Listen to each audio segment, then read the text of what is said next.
Alright, hey guys, so I'm here to tell you the best build in my opinion, right? The best build in my opinion for solo queue, right? Yes, I know what you're thinking. Solo queue? Who plays solo queue in this game? Well, you know, if you don't have friends who play this game, you know, it's kind of tough. So yes, solo queue. Now this, like, in my honest opinion, holy moly, like, and this is like the best build in the game, in my opinion, honestly. Like, arguably, this is arguably the best game. Best build in my opinion. Okay, like let me show you my stats. All right, I don't mean to flex, but look, okay, 4.32 average KD. What more could you want in life, right? Now you too can have these amazing stats if you follow my tips and tricks. All right. So grab your pens, grab your notepads, grab whatever you need. All right, here comes the lesson. All right, let's go. Okay, so first, I mean, you need to pick defense. I mean, it's honestly, in my opinion, it's like the best class ever. Okay, for the weapon, honestly, I have to recommend, like, in my opinion, the scythe is the best weapon for the defense class. For solo queue anyways, and that's because the 1v1 potential on it is insane. It has a heavy that can be interrupted with pretty solid combos. There's honestly just no contest. But I mean, if you're running a 4-man, you know, with your butt buddies or whatever, I mean, I recommend the where is that? Executioner's Blade. Yeah, right here, the pink one. Yeah, I recommend the Executioner's Blade if you're running like a 4-man, just because Executioner's Blade just provides a lot of AoE CC. It's good for wombos and just knocking opponents away. Okay, Ninja Tool. Well, I mean, I don't think I really need to explain this one, but I mean, the CC the scythe doesn't provide is covered by the blast bomb, and you can throw it, so it's always a bonus. Although, I'll admit, it's pretty easy to dodge. It's stupid easy to dodge. But in the case, like in most events, like you're not paying attention and your guys are grouped up or something like that, it's pretty good. Just the explosion radius on it's pretty good. Okay, so for the costume, oof, that's not a costume. Okay, for the costume, okay, if you're wondering how I got this costume, you need it to be I think it was like A rank or higher in the first season. Honestly, the only reason I'm using it is just because it looks super nice with the stats. And the stats it provides are pretty good. I mean, probably the best, honestly, for defense. I use it on my defense because it looks cool as hell. Plus, for the primary reason, the stats are so good for the defense class. Again, I know not like all of you guys have this attire. So anything or like any type of clothes that provide you these stats as a replacement is perfectly fine. And I'll get into why these stats matter so much with the rest of the build. The accessories, to be honest, it's opinion based. I mean, you can get different stats, but personally I like this because the 1v1 potential on it is pretty solid. Again, this is my opinion. These fit my playstyle, so yeah, I don't really have anything else to say about it. Okay. The most important ability, the key ingredient to this build is Snake Thrust. This is honestly the best, like, basic ability in the game, okay? Snake Thrust heals on a 1-for-1 ratio, right? So in other words, the amount of damage you put into it is the amount of damage you'll be healed for, right? And this goes back to why I had the costume stats. Hold on. That's why the costume stats boost your ninjutsu damage, because you're putting more damage into your snake thrust, so you're going to be healing way more, right? This is typically you want to use this build if you don't have a healer, because I mean you're going to be running solos. You know, everyone wants to be, oh, I want to play attacker. How do you Shinra Tensei? Oh my gosh, I want to do this. So this is like the like self-sustaining tank build with the most DPS possible. Like it's just honestly the best in my opinion, right? Like Snake Thrust is just so broken in my opinion. I mean, Shiro Tensei hasn't been nerfed yet, so is it really that broken? Well, probably. But anyways, Snake Thrust can go through walls, and if it hits, it sends your opponent flying across the map. It's just so good. Not to mention it breaks through sand domes or shields or whatever it's called. So that's another plus. And the cooldown is relatively short for all that it's capable for. So this is the one thing you need like on your build. Like that Snake Thrust is just so good. Okay. Subterranean Voyage. I'll keep it brief. So pros is an escape and it heals you. Cons, super long cooldown.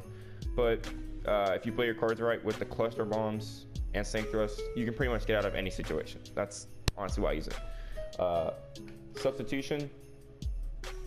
This is personal preference. I know what I'm capable of, so I take a 30-second cooldown sub. Sometimes, honestly, to me, I don't notice it, but other times you can really feel the 30 seconds. But in my opinion, it's just the best sub, just because it's an AoE explosion that applies a knock-up, so it's pretty solid. For the secret technique, right, or the ultimate, or whatever you want to call it. For ultimate, I prefer Grand Sand Mausoleum, just because I like the AoE on it. Anyone next to the target gets trapped.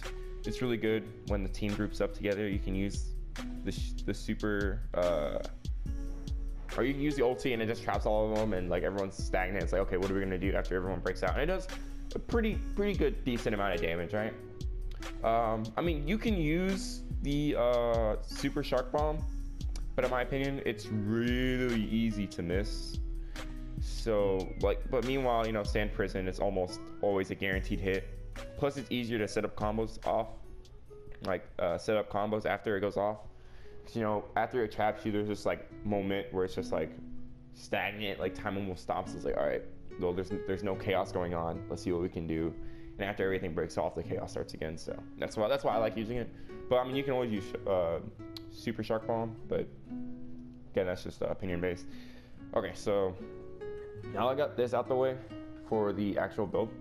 I'm going to be doing commentary over a game I played not too long ago, and I'll give a step-by-step analysis on what I do and how I do it.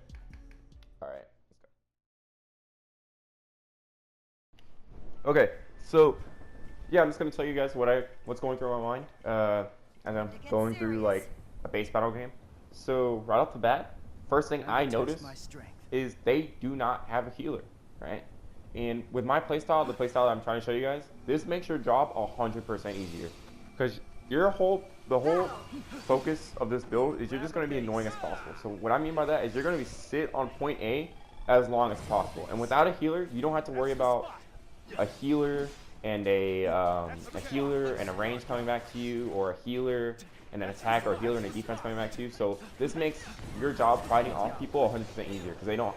Most of the time, they're not going to have sustain like you do with this build. So you're just fighting people in general is going to be way easier. So what I'm doing here, you see why I'm turning like that? So what I'm doing is I'm turning and I'm mashing R3, because what that does is, so you can see when you lock onto someone, right? You press R3 to lock on. So when you turn and you do that, it actually gives you like a 360 vision kind of sort of thing. So you can see who's coming to you. So yeah, see, I'm just like literally just spamming my R3, just trying to see what's going on. This guy, they both miss terribly.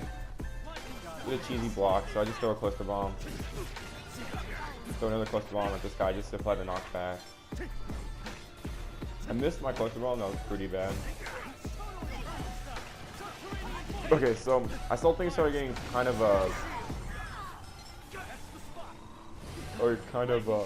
chaotic. So I saw it was a 3v1. My odds were not in my favor, so like, I'm just gonna back off. Not gonna worry about it. I have full health. I don't want to, you know, don't want to have to decrease health, I guess, or lose health. But I backed off the moment I saw them leave. I just went back on. That's totally all you do, like with this build. Okay, that bounce. I'm calling bullcrap on that bounce. That bounce was such bullcrap.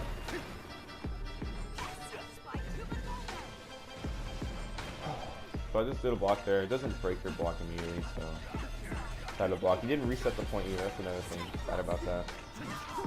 So I mean, I just throw a cluster bomb. I don't even worry about him. I do not leave the point. That is really the whole point of this build. The whole point of this build is not to leave the point, right? Like all of doing this game is just staying on this point. Like, you won't see me leave this area unless I feel like I'm under pressure or I'm gonna be put in a scenario where I might die.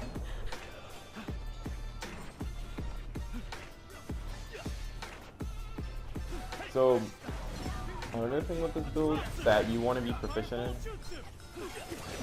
in is you want to be good in using the dash mechanic, because this is a self-sustaining build, but you don't want to take damage that you easily could have dodged, if you get what I'm saying. So here I'm just throwing cluster bombs. I'm just walking on walls and like trying to figure out what's going on. I was actually gonna leave there, but I did get tapped by that little wind shuriken or whatever it's called. Hate that thing. So this is why I take Underground Voyager. So you can see it kind of got me out of a sticky situation. And then I leave. And a lot of them back off once again. But I see there's only one guy left. I'm pretty sure he sees me, so I'm just gonna get back in there. I'm gonna be annoying. I'm just gonna do my thing. So as you can see, I use Snake Thrust, so you can still hit them with Snake Thrust. It will still heal you. I'm not sure if it will still do damage to them, but I know for sure it still heals you. Yeah, I think it did a little bit of damage to them actually. Bridge guards, pretty sure I got that. Yeah, you see I keep my cluster bomb. I did use one, but then I kept the other one because I want to use it. My whole point is just to keep him off. But my whole job is just to keep him off the point as long as possible. So anytime I can knock him back, I'm just gonna save that. So try to Snake Thrusting him again, miss, whatever.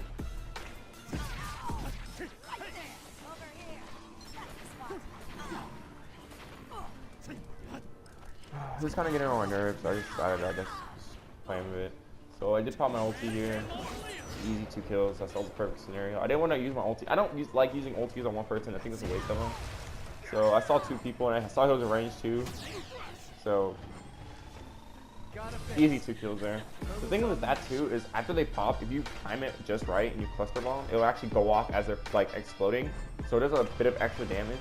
In the case of someone like a range with like the lowest base HP in the game, it just does a lot of damage. And as you saw, he was like little to no HP. Like I'm pretty sure I could have flicked him and he would have died.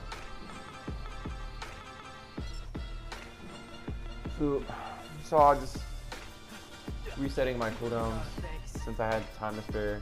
That's really what you want to do. I'm kind of mad about that reflect. Okay, I was pretty sure I got hit by that, but I was like, whatever.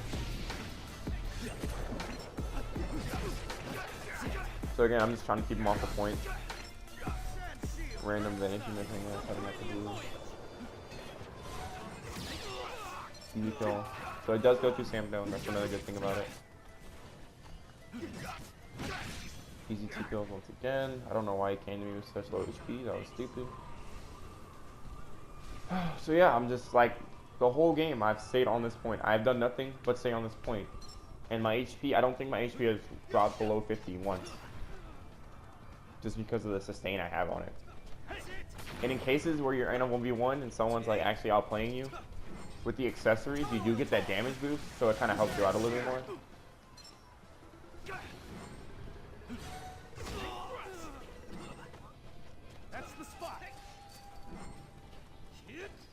Our teammates are just dying non-stop, whatever. Don't care about it. My whole job is to stay on this point.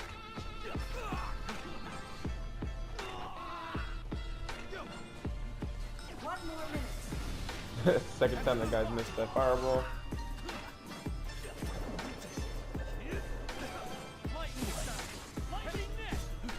I just throw a cluster bomb.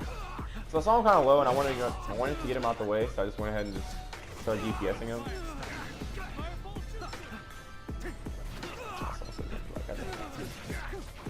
Whatever. So I was staying on my toes, missed the point blank Kieran. That was pretty terrible to watch actually. So the first thing I do when I sub is I throw a cluster bomb because I'm just trying to get him off the point, right? I'm not going to go in and rush in after him. My main priority is getting him off the point. Right? So once I get them off the point, then I rush in. So another point where I get 2 people caught in it. I sit there and wait. So yeah, you can see how effective the build is and like how effective just running that game strategy is. This is what I've been doing for the past 2 seasons. I solo queued twice to S. I think first season I got to S5.